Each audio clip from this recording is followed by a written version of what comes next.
Bonjour, bienvenue dans ce point bourse du 20 août 2024. Alors aujourd'hui, on va regarder un peu le CAC 40, les grosses variations, et puis on parlera un peu des secteurs, notamment des secteurs miniers, qui semblent toujours intéressants avec la hausse des minerais, hein, que ce soit sur l'or, le cuivre, les métaux rares. C'est toujours une thématique intéressante. Alors avant de commencer, comme d'habitude, je rappelle que les informations et analyses données sur cette chaîne sont données à titre indicatif et ne peuvent pas être considérées comme un conseil en investissement. L'investissement en bourse est risqué et vous êtes responsable de tous les investissements que vous faites.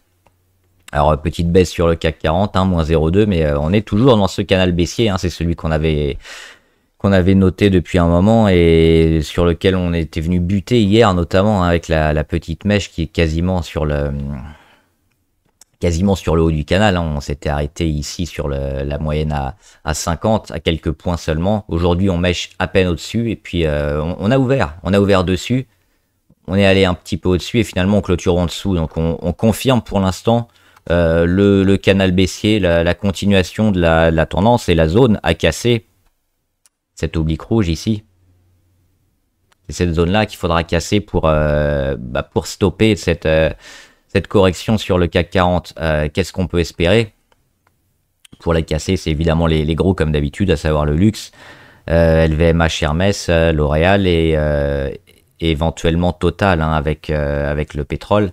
Donc c'est ceux-là qui peuvent impacter le CAC 40. On voit qu'on n'en est pas loin, hein. On est sur des zones clés, des zones pivots. Il faudra faire un petit effort pour peut-être lancer quelque chose d'intéressant au niveau des chiffres aujourd'hui.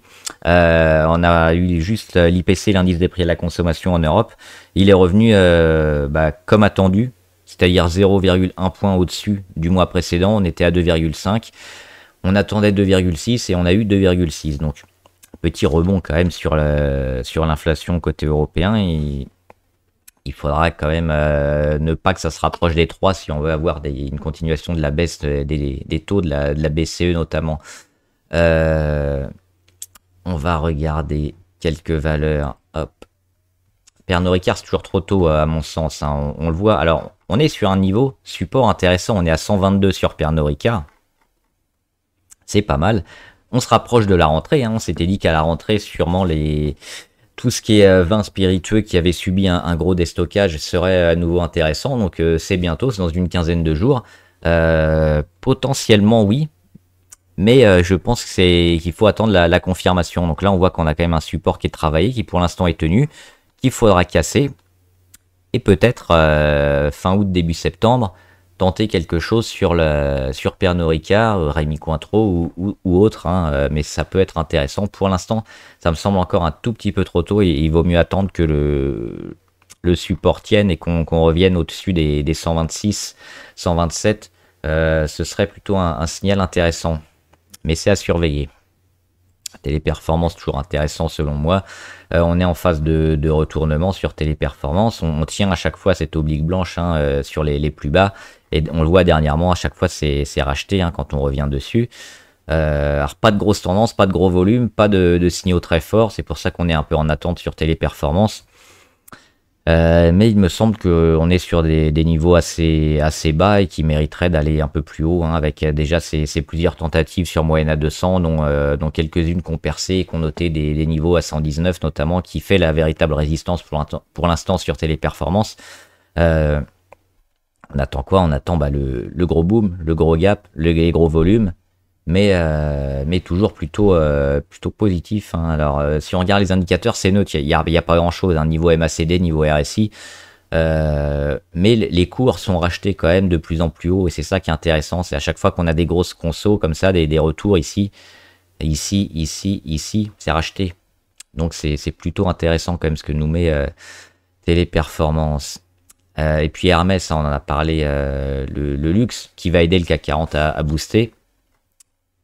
On a fait une mèche au-dessus, on n'a pas réussi à casser. On n'est pas loin aussi, hein. Forcément, si Hermès casse, si Hermès emmène tout le monde, peut-être LVMH aussi et les gros du luxe, le CAC va casser son canal baissier et on n'est pas loin, mais pour l'instant c'est pas le cas et c'est sur ces niveaux-là qu'il faut pas anticiper 1 ou 2 jours près parce que potentiellement c'est ça qu'on a. On a l'échec et derrière on a la continuation pendant des jours et un niveau qui va se retrouver beaucoup plus bas avant d'avoir enfin la confirmation d'une cassure. Donc éviter d'anticiper ces niveaux-là, attendre qu'ils soient effectivement cassés pour signifier une tendance à venir plutôt favorable.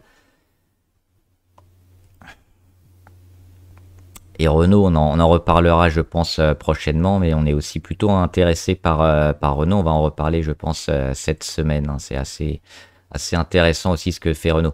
Donc, on voulait parler des minières avec Eclat Mining. Non, faut pas bouger. Avec un H. Hop, hop, hop. Ils sont là. Eclat Mining. Pourquoi alors Eclat Mining, hein, dans le secteur minier évidemment, la grosse hausse, la tendance à venir, on l'a pas vraiment eu pour le moment sur Eclat Mining. On a eu des tentatives ici et à chaque fois on a buté sur les 6,19 une fois, deux fois, et là on y revient aujourd'hui. Alors est-ce que ça va être le troisième échec ou hop, on va passer demain. Non, arrête. On va passer demain, on revient et on lance quelque chose. C'est peut-être ça, hein, qu'on peut espérer sur Eclat Mining. Comme d'habitude, à attendre plutôt un petit peu, mais le secteur minier est plutôt super intéressant, hein, avec le prix de l'or, le prix du cuivre, le prix du platine, le prix des métaux rares notamment qui augmente. Donc c'est ça qu'on peut surveiller. On voit quand même ici, hein, cette phase de retournement. On peut peut-être mettre un peu comme ça avec les moyennes les plus longues qui sont à la hausse. La grosse résistance, les supports, un support sur 4,83, résistance à 6,19. À chaque fois, là on est dans un range, hein, c'est le range classique où on est racheté en bas, on est vendu en haut, mais le jour où ça casse, bah, on lance enfin quelque chose. Et là on revient une troisième fois. Plutôt intéressant avec cette période aussi assez forte, hein, de progression sur Eclat Mining, parce qu'on a gagné en très peu de temps 33% en 15 jours. C'est énorme, 33% en 15 jours, j'aimerais bien faire ça tout le temps. Mais oui, pour l'instant, c'est du zigzag. Donc on attend la confirmation de l'arrêt de ce schéma de range sur Eclat Mining, mais il va falloir surveiller et peut-être se placer, hein, sur ces valeurs-là. On a également Barrick Gold. Et Barrick Gold, elle a cassé, on le voit, sa résistance ici à 18,10. Et elle est... Ah, il y a eu des dividendes. Elle est pas que sur l'or aussi, elle s'intéresse également au cuivre. Donc avec la tendance cuivre qu'on est en train de vivre, ça peut être super intéressant aussi. Et on voit, hein, alors il y a un petit niveau juste au-dessus là, mais on l'a cassé avec la mèche aussi. Donc on voit qu'il y a une belle tendance aussi sur toutes les minières. Et les minières or, parce qu'avec l'or forcément qui bat des records, ça peut être intéressant. Et Barrick Gold, elle essaye un petit peu de voir quelle entreprise, quelle société elle pourrait acheter éventuellement pour faire de la croissance interne. Elle a pas mal de trésorerie. Et c'est le genre de valeur qui peut acheter d'autres petites valeurs pour grossir. Parce que le secteur doit consolider, donc c'est-à-dire qu'on va avoir on l'avait vu dernièrement avec Anglo-American et BHP, hein, les gros devraient grossir encore en achetant les sociétés qui montent. Si on n'a pas de position antitrust, mais là, vu la quantité de minières qu'on a, il y a peu de soucis, donc c'est à surveiller. Mais Barrick Gold aussi, elle a un petit retard par rapport aux autres, qu'elle est peut-être en train de combler maintenant, donc plutôt intéressant à suivre. Et puis on avait cette zone ici qu'on avait notée, hein, de congestion qui a cassé. Il y a eu un retour sur cette même zone, et là la confirmation, hein, que visiblement ça part sur Barrick Gold. Et puis on a parlé d'Anglo-American et BHP, on va y regarder. BHP. Qui reviennent sur support. Donc là, c'est bien aussi, hein, les 51,7. Alors, je les ai pris où? BHP, je les ai pris à New York. Donc oui, plutôt favorable sur BHP. C'est une très grosse valeur, hein.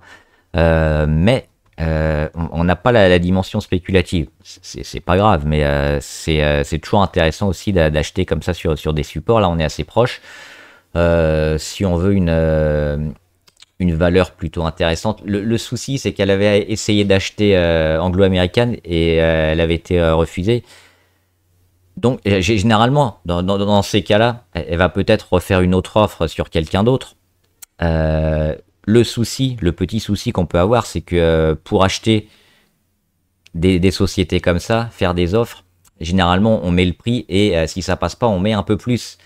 Et souvent on surachète un petit peu, ce qui fait que les acheteurs, comme c'est le cas de BHP s'ils font une autre offre ailleurs, risquent de voir leur cours un peu diminuer parce que on va juger que l'argent dépensé pour acheter telle ou telle valeur est un peu excessif. Alors dans le temps, ça va se lisser et ce sera une bonne affaire, mais généralement quand on a des offres comme ça d'OPA, l'acheteur est pas forcément le mieux loti, au contraire de l'acheter qui lui voit son cours exploser.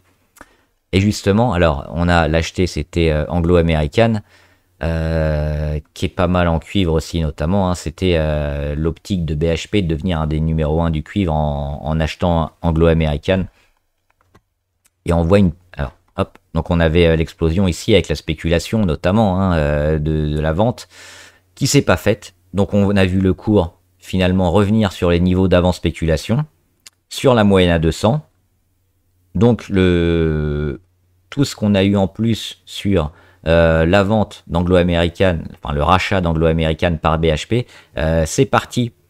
Donc a priori on retrouve des niveaux de valorisation plutôt sains et plutôt normaux, avec un cours intéressant parce qu'il est toujours plutôt orienté à la hausse, notamment sur les métaux, et on a perdu cette dimension spéculative qui peut revenir. C'est-à-dire que si on a une autre valeur, une autre grosse société qui veut acheter éventuellement Anglo-American, on peut avoir encore cet effet spéculatif avec la montée de 20 ou 30% en quelques jours.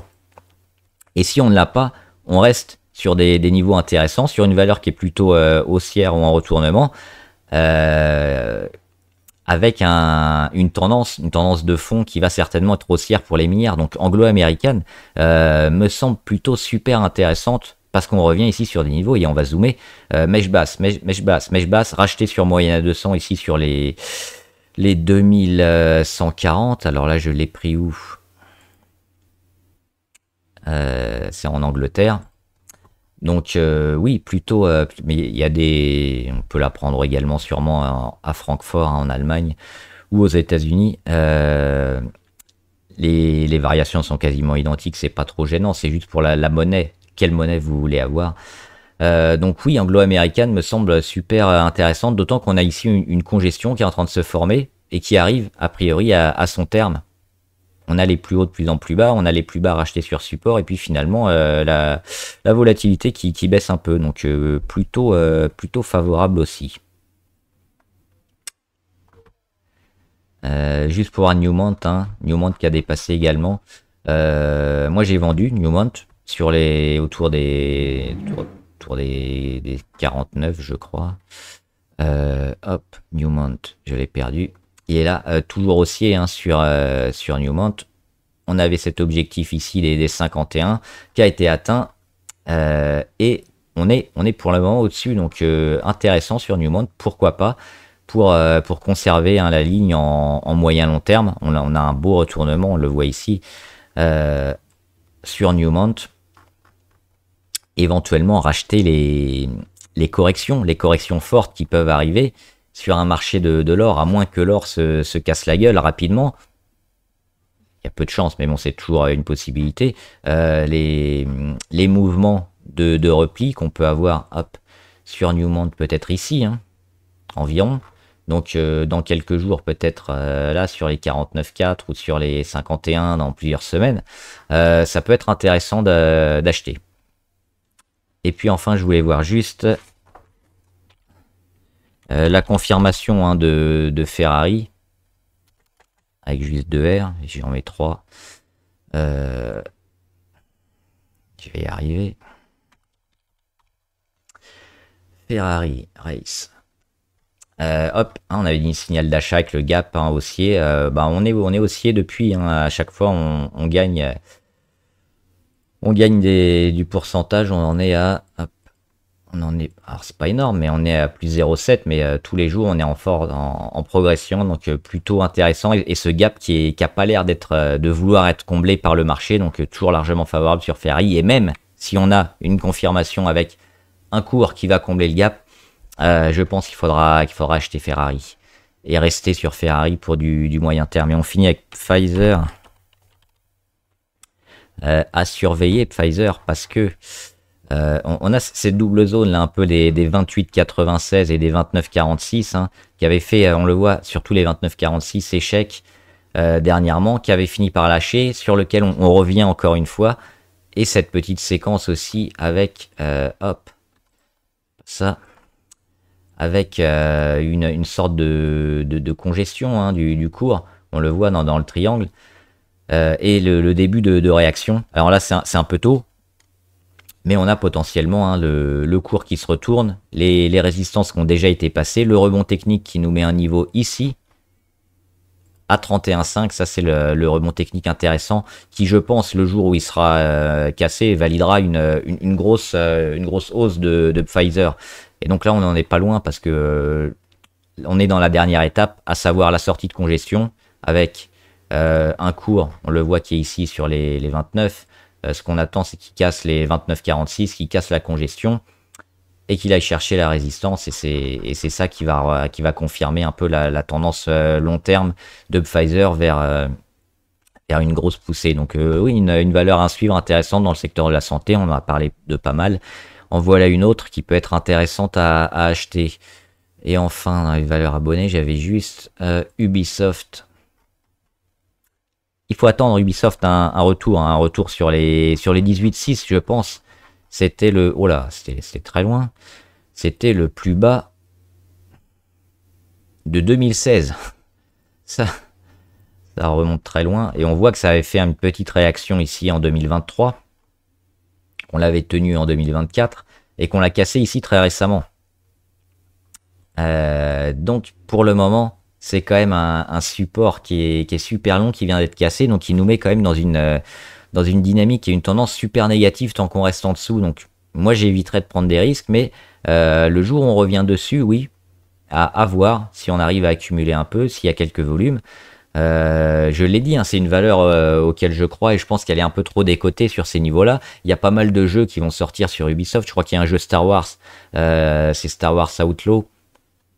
La licence Star Wars, quand même, c'est gage d'une certaine réussite déjà. A priori, ce sera un jeu AAA, donc il devrait être quand même assez bon. Et puis, s'il est apprécié par les joueurs, ça peut faire un carton. Hein. Et on a également un jeu Assassin's Creed, donc deux grosses licences qui peuvent booster les ventes d'Ubisoft. Mais pour l'instant, graphiquement, techniquement, le marché ne valide pas encore ça. On va peut-être avoir un gros rebond comme ça. Peut-être un gros rebond comme ça, hein. Mais moi je ne le jouerai pas ici. J'attendrai hein, toujours les 18,6. Potentiellement, hein, le marché peut encore avoir peur avant de reprendre. Petit point sur les indicateurs. Oui, on a un début d'inversion de tendance, mais dans une tendance qui est tellement à la baisse que c'est pas le moment, je pense, d'investir. On attendra au moins la cassure de la moyenne à 20 en plus de l'inversion de tendance pour commencer à faire quelque chose, mais on est quand même dans une tendance bien baissière, hein, le gap baissier, la cassure d'un gros support, on étire tout vers le bas, donc pour l'instant, plutôt prudence, surveiller, et quand on a des signaux de reprise, pourquoi pas une petite ligne à ce stade, parce qu'on peut pas investir trop quand même sur un dossier comme ça qui est baissier et qui est vendeur. Voilà, j'espère que la vidéo vous a aidé. N'hésitez pas à me dire ce que vous en pensez dans les commentaires, et puis les actions que vous suivez, que vous voulez acheter, qui vous intéressent, les secteurs aussi qui vous intéressent, les questions sur la bourse. J'y répondrai. Bon trade, à plus.